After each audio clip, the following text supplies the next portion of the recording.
Nos bastidores do governo ucraniano, um alerta vem de alguém que já esteve no centro das decisões estratégicas. Julia Mendel, ex-porta-voz do presidente, rompeu o silêncio para trazer à tona preocupações que até então eram tratadas com discrição. Seu posicionamento sugere que a atual trajetória do conflito pode estar levando a um ponto sem retorno. Para ela, o tempo para buscar um entendimento com Moscou está se esgotando e o governo de Kiev já não consegue mais mascarar as dificuldades enfrentadas no fronte. Com acesso direto às reuniões mais importantes da administração ucraniana, Mendel testemunhou como decisões cruciais foram tomadas sob intensa influência de aliados internacionais. Em sua avaliação, ainda há uma chance de se evitar um cenário catastrófico, mas isso exige uma mudança imediata na postura adotada. Sua declaração, publicada por um dos mais influentes veículos de comunicação internacionais, teve grande repercussão e gerou reações intensas, especialmente entre aqueles que continuam defendendo a resistência a qualquer custo. Para a ex-porta-voz, abrir um canal de negociação não deve ser interpretado como um sinal de fraqueza, mas sim como a única alternativa viável para evitar um colapso irreversível. Em sua visão, um acordo poderia representar o primeiro passo para reconstruir a infraestrutura destruída, reequilibrar a economia e oferecer alguma segurança à população, que já enfrenta condições extremamente precárias. No entanto, essa posição entra em conflito direto com a narrativa oficial de Kiev e de seus aliados, que insistem na continuidade da resistência, mesmo diante das perdas crescentes.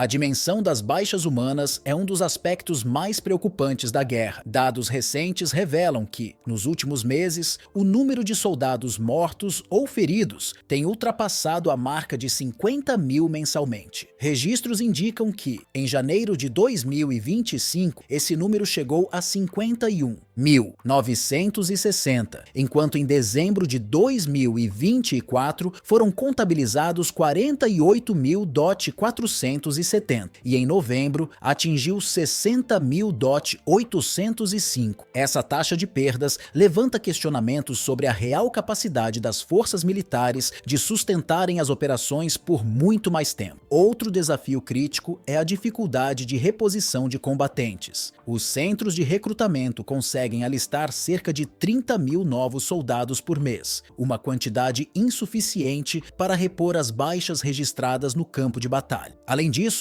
muitos desses recrutas passam por um treinamento extremamente reduzido antes de serem enviados ao fronte, o que afeta diretamente a eficiência operacional das tropas. Relatórios também indicam que mais de 100 mil militares desertaram, um reflexo claro do desgaste físico e psicológico enfrentado pelas forças armadas. Diante do agravamento da situação no fronte, o governo ucraniano tomou uma decisão controversa ao reduzir a idade mínima para o recrutamento militar de 25 para 18 anos. A medida, anunciada em meio à crescente escassez de combatentes, gerou reações imediatas tanto dentro quanto fora do país. Especialistas militares e analistas políticos veem essa mudança como uma tentativa desesperada de compensar as perdas em combate e evitar um colapso iminente das forças armadas. No entanto, essa estratégia levanta sérias preocupações quanto à eficácia e às consequências dessa nova leva de soldados. O envio de recrutas jovens e inexperientes para o campo de batalha, sem um treinamento adequado, pode ter efeitos devastadores não apenas na capacidade operacional do exército, mas também na moral das tropas já desgastadas. Relatos indicam que muitos desses novos combatentes passam por treinamentos reduzidos, sem o tempo necessário para desenvolver habilidades básicas de sobrevivência e combate. Além disso, há uma preocupação crescente com os impactos psicológicos que essa medida pode gerar entre os jovens alistados à força, uma vez que o cenário da guerra tem sido marcado por baixas significativas e batalhas prolongadas. A decisão também trouxe impactos políticos e sociais. Em diversas regiões do país, há relatos de resistência da população, com famílias tentando evitar que seus filhos sejam enviados para o combate. O medo de perder uma geração inteira para a guerra tem levado a um aumento nas tentativas de fuga e até mesmo no número de deserções. Organizações internacionais já manifestaram preocupação com a escalada desse recrutamento forçado, alertando para os riscos de uma crise humanitária associada ao alistamento de soldados sem experiência e sem preparo adequado. Enquanto isso, do outro lado do conflito, declarações vindas de Moscou indicam que há disposição para negociar, mas apenas sob condições que favoreçam seus interesses estratégicos. Autoridades russas reforçam que qualquer diálogo dependerá da aceitação de certas exigências, o que torna o caminho para um acordo ainda mais complicado. Nesse cenário, cresce a incerteza sobre o real papel de Kiev nessas tratativas, já que a autonomia do governo ucraniano nas decisões estratégicas tem sido cada vez mais questionada. A dependência de apoio externo continua sendo um dos principais entraves para qualquer tipo de negociação viável. Grande parte das decisões militares e políticas passa por influências diretas de potências estrangeiras, o que dificulta a busca por um consenso interno sobre os rumos do conflito. Além disso, há temores de que a continuidade da guerra esteja sendo sustentada por interesses que vão além das necessidades imediatas do país, prolongando um cenário de destruição que se torna cada vez mais insustentável. Nesse contexto, o futuro das forças ucranianas permanece incerto. Se por um lado o governo tenta reforçar seu contingente a qualquer custo, por outro, as dificuldades de recrutamento, a desmoralização das tropas e a dependência de suporte externo tornam cada vez mais difícil sustentar as operações militares no longo prazo. As declarações de Mendel marcam uma mudança significativa na percepção sobre os rumos do conflito, levantando questionamentos até mesmo dentro do círculo político que antes mantinha um discurso firme de resistência. Com o passar dos meses, cresce o reconhecimento de que a manutenção da guerra pode não apenas aumentar as perdas humanas, mas também comprometer a capacidade do país de se recuperar a longo prazo. Alguns membros da administração começam a demonstrar preocupação com a escalada do conflito, ponderando se prolongar as hostilidades ainda é uma estratégia sustentável ou apenas um caminho para um desastre irreversível. A deterioração da situação militar e social se reflete nos relatos cada vez mais alarmantes vindos do fronte. As tropas, já enfraquecidas por meses de batalhas contínuas, enfrentam sérias dificuldades para manter suas posições, enquanto o recrutamento de combatentes inexperientes coloca em risco a eficácia das operações. A cada mês, milhares de novos soldados são enviados ao campo de batalha com pouco ou nenhum treinamento adequado, aumentando o número de baixas e agravando o colapso moral dentro das fileiras militares. Além disso, os recursos estão cada vez mais escassos, dificultando o abastecimento de equipamentos, munições e até mesmo suprimentos médicos essenciais para tratar os feridos. O impacto desse desgaste também se estende à população civil, com milhões de pessoas vivendo sob condições extremas, em cidades devastadas ou deslocadas de suas casas. A pressão por uma solução diplomática cresce a cada dia. A infraestrutura do país está severamente comprometida e setores essenciais, como energia e transporte, operam com restrições severas, agravando ainda mais a crise humanitária. O desespero da população se reflete no aumento do êxodo de civis que tentam fugir da guerra, enquanto aqueles que permanecem